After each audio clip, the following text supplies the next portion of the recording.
میرے نبی پاک صلی اللہ تعالی علیہ وسلم بیان کرتے ہیں، حضور فرماتے ہیں تم نہر پر بھی وضو کر رہے ہو نا، پھر بھی تمہیں پانی ضائع کرنے کی اجازت نہیں۔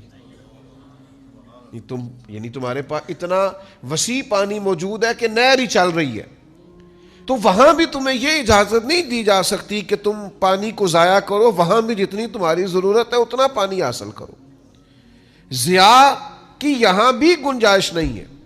لیکن وہ جناب کمال ہو گئی، یہ بھی کھا لو وہ بھی کھا لو۔ ہمارا احباب سے ملنا ہوتا ہے، لوگ دین کے نام پر محبت کرتے ہیں، تو بعض جگہوں پہ کھانے کی دعوتوں پر جانے کا اتفاق ہوتا ہے، تو 10 کھانے، تو ہم ان سے کہتے ہیں میاں نہیں کھا سکتے، آپ نے ایک ہی کھانا پکا ہوا ہوتا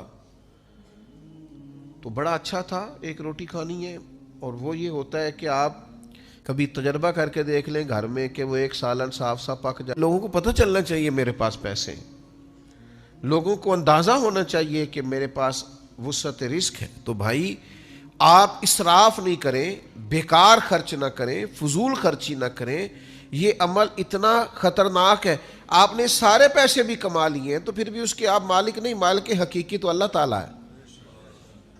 قیامت والے دن 2 سوال ہوں گے، بخاری میں موجود ہے رزق کے مسئلے میں۔ محض یہ سوال نہیں ہوگا کہ کمایا کہاں سے تھا، کریم فرماتے ہیں یہ بھی پوچھا جائے گا کہاں سے کمایا، اور یہ بھی پوچھا جائے گا لگایا کہاں پہ۔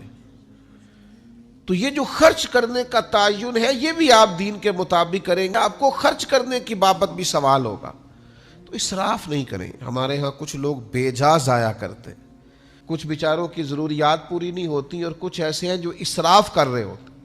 اس اسراف سے بچیں، اپنے آپ کو اس سے بچائیں۔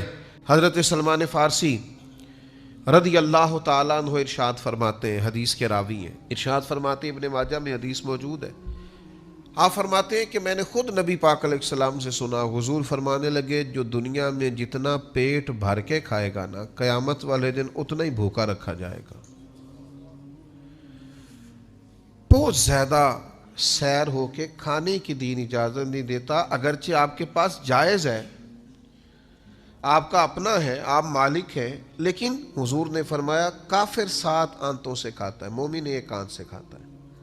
مومن کا کھانا ہی کم ہے، جتنی مرضی بھی پسندیدہ چیز اس کی ہو، وہ معتدل طریقے سے کھاتا ہے، وہ کھا کھا کے بیمار تھوڑی